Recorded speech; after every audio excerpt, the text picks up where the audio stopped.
El rey Felipe V, 4 años sometido al test de estrés.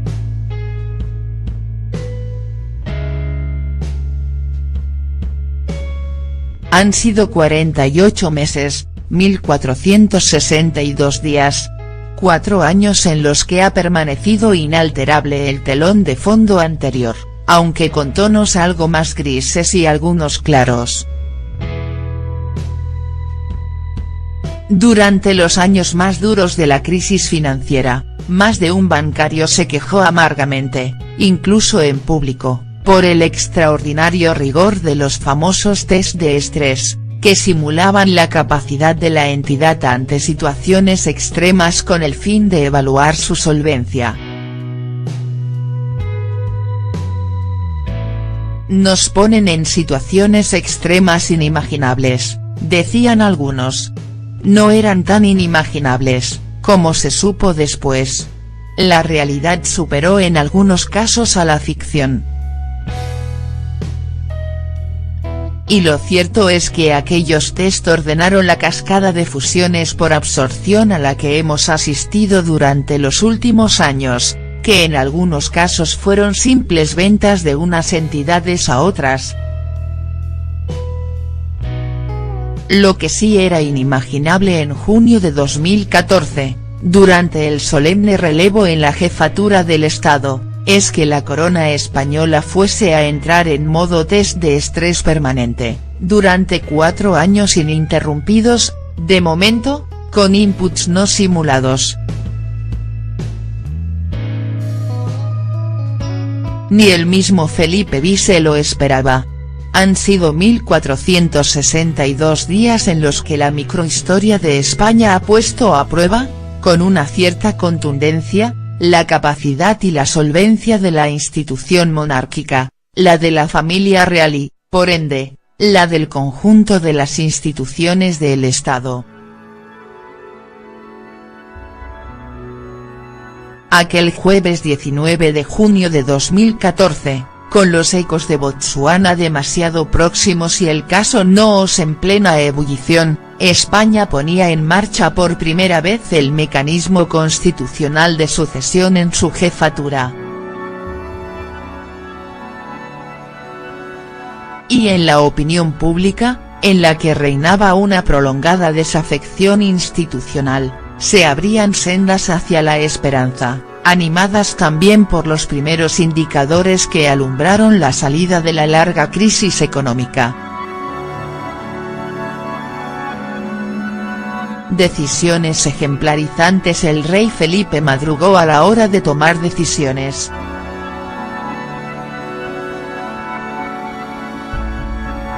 Una de las primeras, como recordará el lector, fue de carácter económico y financiero, con un nuevo criterio de gasto en el presupuesto y su sometimiento a las normas de transparencia. Y entre otras, la segunda gran decisión fue la retirada del título de duquesa de Palma a su hermana Cristina, y en consecuencia, a su consorte, lógicamente. Cristina de Borbón y Grecia desapareció definitivamente de la agenda oficial. Lea aquí, ¿y ahora qué? La infanta Cristina quiere quedarse en Ginebra, pero más allá de las cuestiones que él podía ordenar, cambiar y gestionar, lo más sobresaliente de estas 209 semanas en el trono son los asuntos que le han puesto sobre la mesa otros set. O el hecho de que semanas después propusiera como candidato a la presidencia del gobierno al dirigente político que supuestamente reunía más apoyos en el Parlamento y Pedro Sánchez, fracasara, por primera vez desde 1978, al no lograr la mayoría suficiente para ser investido. Acontecimientos inéditos, por ejemplo, el hecho de que propusiera como candidato a la presidencia del gobierno al líder del partido más votado y Mariano Rajoy, renunciara al instante. Fueron 10 meses de interinidad, en los que se celebraron 2 elecciones generales y 5 rondas oficiales de consultas. Ítem más. El envite secesionista de la Generalitat de Cataluña. Contra todo pronóstico, el rey Felipe rompió expresamente el tradicional comportamiento de la corona y en lugar de limitarse a defender el marco constitucional, sin más, reprimió públicamente a los líderes independentistas. A quienes recordó que su actuación no solamente era desleal con el Estado, sino que se situaba en el tenebroso ámbito del posible delito.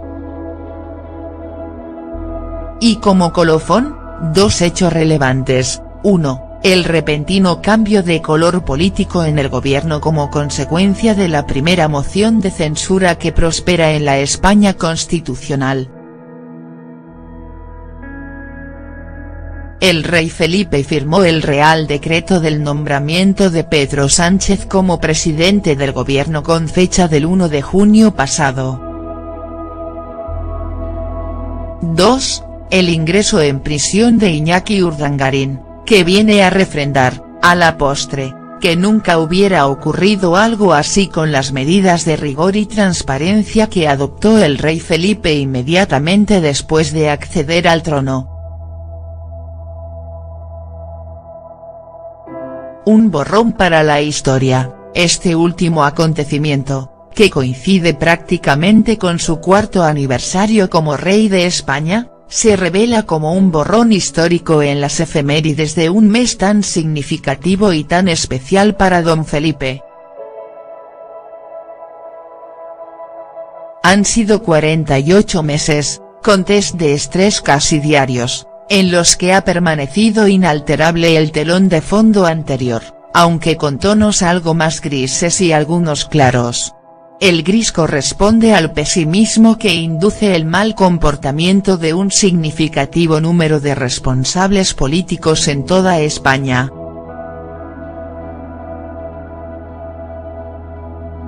Y los claros, si cabe, a la evidencia de que las instituciones del Estado funcionan y han sabido defender el marco legal con una normalidad muy esperanzadora.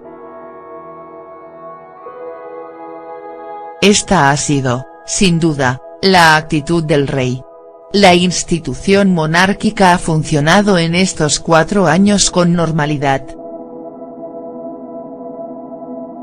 Ha sabido modificar su agenda cuando ha sido preciso, como lo demostró con los 2 aplazamientos de su viaje al Reino Unido. Y ha sabido mantener la agenda en momentos de cierta inquietud, más en los aledaños de la zarzuela que en su interior. De Navarra a la Casa Blanca el martes de la semana pasada, día 12, por ejemplo, mientras los medios daban cuenta de la ratificación de la condena a Urdangarín por parte del Tribunal Supremo, el rey asistía al capítulo de la Real y Militar Orden de San Hermenegildo, en San Lorenzo de El Escorial.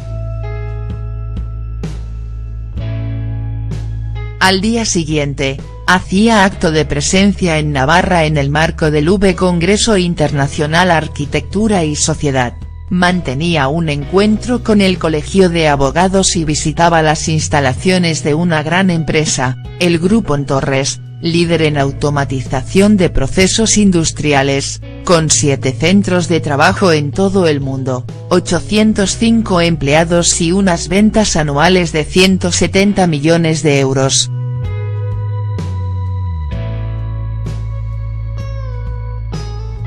Y el viernes, día 14, viajó a Estados Unidos para participar en los actos organizados en San Antonio y Nueva Orleans con motivo de su 3er centenario, y para mantener un encuentro en la Casa Blanca con el presidente Trump, precisamente hoy, día 19, 4º aniversario del inicio de su reinado.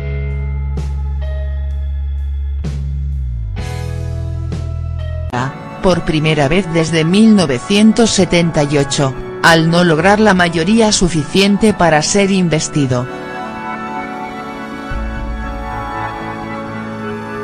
Acontecimientos inéditos, por ejemplo, el hecho de que propusiera como candidato a la presidencia del gobierno al líder del partido más votado y Mariano Rajoy, renunciara al instante.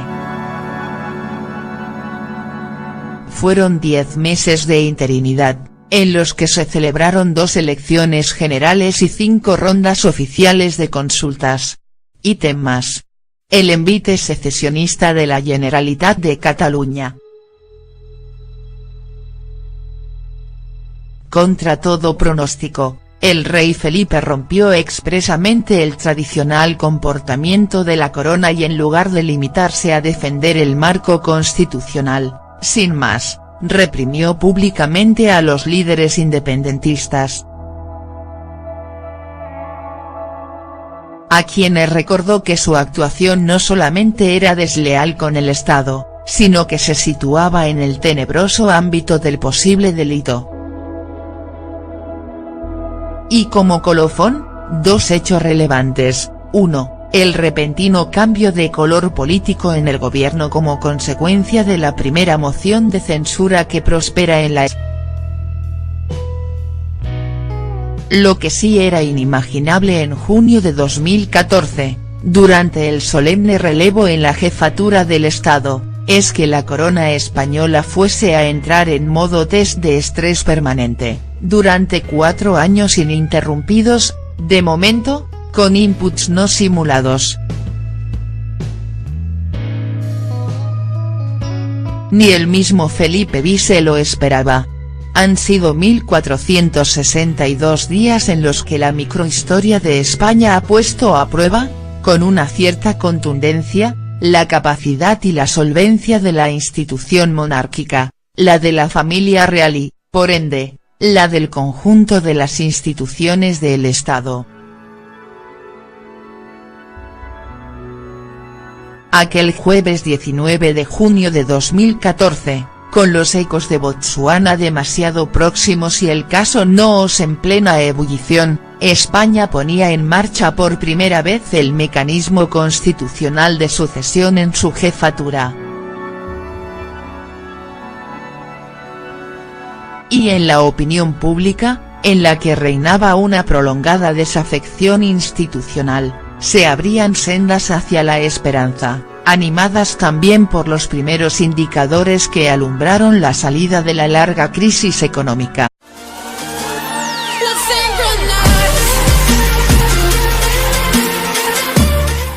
El rey Felipe V, 4 años sometido al test de estrés.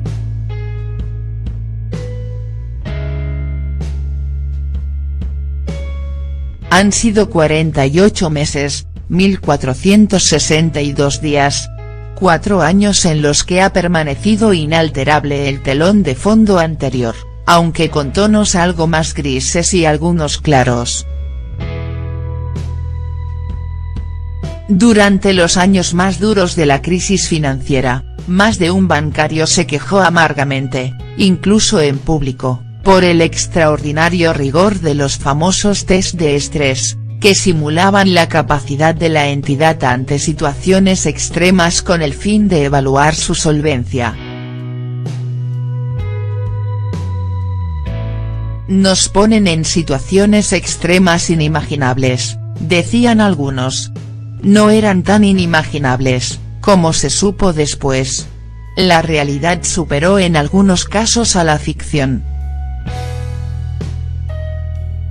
Y lo cierto es que aquellos test ordenaron la cascada de fusiones por absorción a la que hemos asistido durante los últimos años, que en algunos casos fueron simples ventas de unas entidades a otras. España constitucional.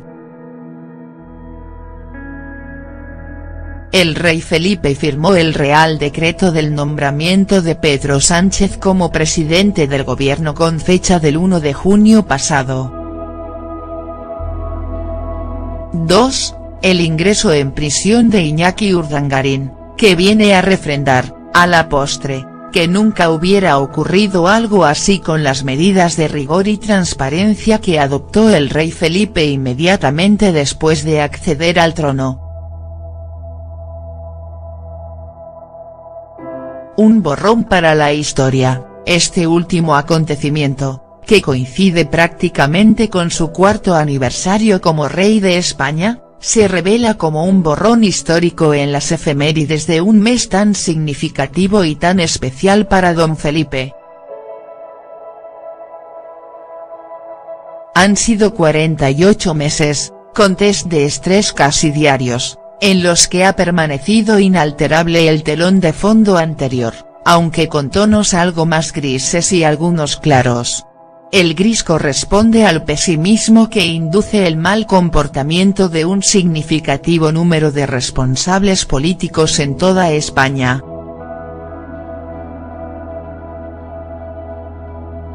Y los claros, si cabe, a la evidencia de decisiones ejemplarizantes. El rey Felipe madrugó a la hora de tomar decisiones.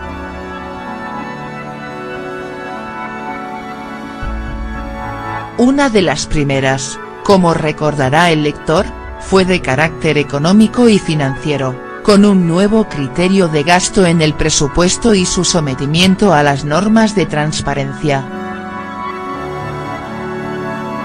Y entre otras, la segunda gran decisión fue la retirada del título de duquesa de Palma a su hermana Cristina, y en consecuencia, a su consorte, lógicamente. Cristina de Borbón y Grecia desapareció definitivamente de la agenda oficial. Lea aquí, ¿y ahora qué? La infanta Cristina quiere quedarse en Ginebra, pero más allá de las cuestiones que él podía ordenar, cambiar y gestionar, lo más sobresaliente de estas 209 semanas en el trono son los asuntos que le han puesto sobre la mesa a Trosset. O el hecho de que semanas después propusiera como candidato a la presidencia del gobierno al dirigente político que supuestamente reunía más apoyos en el Parlamento y Pedro Sánchez, fracasara.